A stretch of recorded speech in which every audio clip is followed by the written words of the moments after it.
And we've been joined by Coach Matt Rhule of Temple. As we said, the Owls were in action this past Friday against Army. Army won the game 24-13. And up next for the Owls will be this Saturday back at Lincoln Financial Field against Stony Brook. Game time is 1 p.m. and will be carried on ESPN3. Coach, thanks so much for joining us on the call a few minutes early. If you take a minute to tie up the game against Army, and tell us what you expect to see as you return home to face Stony Brook on Saturday, please. Well, we were disappointed in the game on Saturday. A lot of credit to Army. I thought they did a great job establishing the dive, and we were never really able to take it away defensively. And then offensively, a couple of great drives early on, and then sort of started beginning to lose our composure, never regained it, and really weren't the team in the fourth quarter that we've prided ourselves on being over the last couple of years. So with that, we came back, we're regrouping, trying to develop the mentality that we want to have here with the team as we move forward. Playing a Stony Brook team that had a great win this past weekend, beating the number 19 team in the country, and looked really, really impressive doing it. Their numbers on defense are really, really impressive. They blocked a punt for a touchdown. Offensively, they have weapons. Lots of kids that we recruited that have either went to Stony Brook or transferred and went somewhere else and came back there. And so we're trying to get our team ready to go. Take questions for Coach Rhule, please. Star 1 on your telephone to join the queue. Then the operator will introduce you. Go ahead with the first question, please. We'll hear from Mark Narducci with Philadelphia Inquirer. Matt, how tough has it been just these last couple of days to kind of get the guys' spirit up after a very difficult opening loss?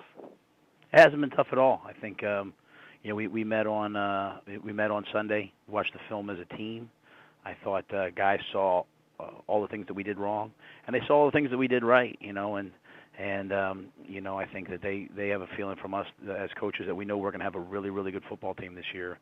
And while we didn't want to lose, I think it's been pretty consistent that I've said we're a talented team. I just don't know if we know just how to be really tough yet and grizzled yet. And so if anything, this loss, will make us have to become tougher. So I think that they've had great spirit. They were in here yesterday, working. They were in here today. We practiced this morning. And I see a team that's determined to get better. Is it putting too much on this to say this week can really kind of determine your season? Because if you win, you get back on track, and then if you don't, it's going to be tough to rebound from the opening two losses. No, I don't think that way. I don't think that way at all. I don't ever think negatively. I just think reality. At the end of the day, our goal is to go 1-0 each week. We didn't do it last week. We're going to try to go 1-0 next week. This week coming up against Stony Brook, and if we win or lose, we're going to try to go 1-0 the next week against whoever we play. And so, I think if anything, I've tried really hard to shield these guys from sort of the way people think, outside of the program. But I don't know that I did a good enough job, So, this week is just the next game, and we'll play it. And like I said, what's next all last year? I'm saying what's next all this year, and hopefully we'll play well against a good team in Stony Brook. And one last thing, did you come out okay injury-wise out of the game? We had a couple injuries. Jacob Martin hurt himself. Colin Thompson hurt himself. That's two of our better players. So I doubt that they would be available this week. Jaquise Thomas did practice today, which was great to get him back. But I'd say the two main ones probably are Jacob and Colin, and possibly Keith Kirkwood. I'm not sure what his status will be. He did not practice today. Oh, okay. And Jihad, you said the other night you don't think he'll go this week?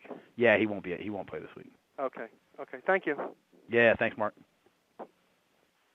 Thank you. We'll continue on to Sean Pastor with Owls Daily. Hey, Matt, how are you? Hey, Sean, what's going on? Hey, so I was curious, what sort of the film showed in regard to the front seven. It was kind of your general Friday night was they got, physically whooped, but was it a matter of getting just pushed? Was it a matter of not handling cut blocking and things like that, maneuvering around it correctly? What did the film kind of show there? That's a great question. I think what it showed was some guys playing at an unbelievably high level. The shame of that loss is that A.V. Williams played about as good a game on defense as we've had played here in a long time. His passion, his effort. He made so many plays. If it weren't for him, it would have been worse. I think Julian Taylor and A.V. Robinson played really, really well. I think we had some younger D tackles that didn't handle it, and so they were really hurt by the option and the cut blocking, and they didn't attack it the way they should have. So I would say it was just a mixture of just some guys that weren't really ready to attack the option, attack the cut blocking, and they played the cut block more than they attacked the line of scrimmage. And I think those guys were relentless with the fullback, and so really at the end of the day we lost that game because of the dive and because we didn't score points on offense when we had a chance. That's really probably the tail of the tape after watching the film.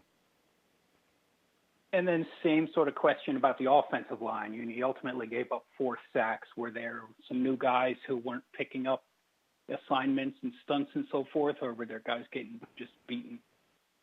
A couple of them were the backs not backs missed some protections. But we probably would have thrown the one that Kirkwood Ray dropped it. I mean, we probably would have thrown a touchdown had we to another person if we had picked that up. So the two backs were okay in protection, and then just at the end of the game, it was almost it was just kind of like we got overpowered. I mean, they were playing at a higher level than we were, which is obviously disappointing for a one-score game.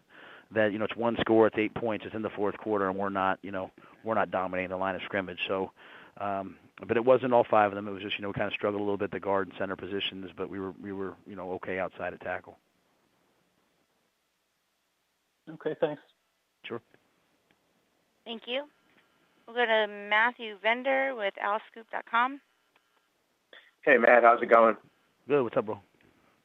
I'm good, thanks. I just wanted to ask you a question about Jihad first off. I know you didn't really want to get into the details too much after the game on Friday, but how did this injury happen and when did it occur? He dislocated his thumb, I guess, the first week of camp, and so it's been sort of an off and on thing. Okay. So I don't know, whichever you guys were at practice the day that he was not practicing or whatever. So. Okay.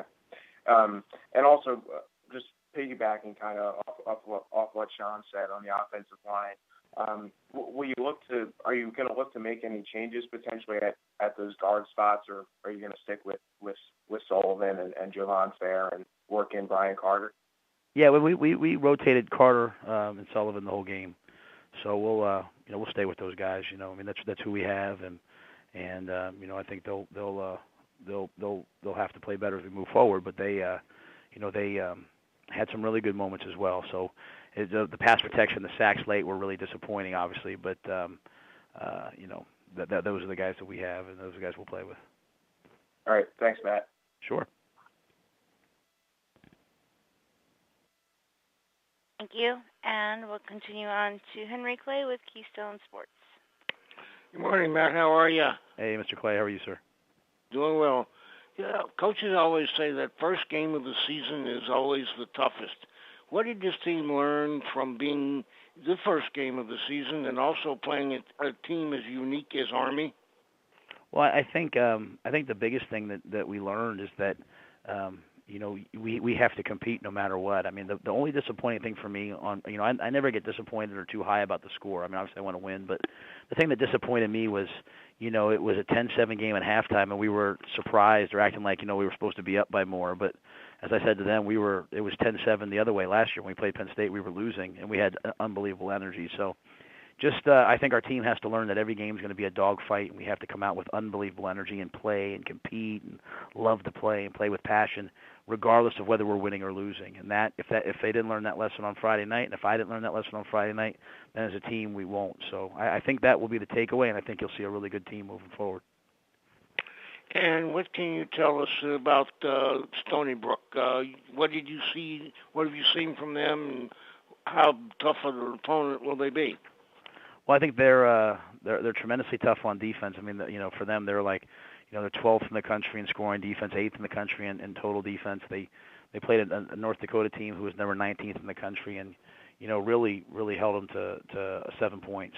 So defensively, it's another tough, hard-nosed physical defense. They do blitz just like Army did, so they'll present some challenges. And then offensively, they have a bunch of skill guys that we recruited that went off to Boston College or some different places and ended up there, and they have a savvy quarterback. So they're a well put together, hard nosed team that's 1-0 so far, and we know we'll be a challenge. Very good. Thank you, and have a great day, and good luck this weekend. Yes, sir. Thank you. We'll go to Chris Franklin with Coach and Player Magazine. Hey, Matt, how you doing today? Hey, what's going on, Chris? Not much. Quick question. During the press conference after Friday night's game, you mentioned that some of the guys you wanted to be vocal leaders did so after the game. Have you seen a continuation of that into the beginning of this week? Yeah, absolutely. I thought in the meeting we had yesterday and really in practice today, I think that they are now realizing sort of the challenge that we've had for them to show tremendous effort and intensity, and not just. I mean, I thought we played really hard on Friday night, but it was just the passion with which we played. Like that's got to come from the players, and I think they're showing that they enjoyed playing that game. They enjoyed playing in practice more because guys like Avery Williams, PJ Jihad, all those guys are stepping up and demanding that we play a certain way.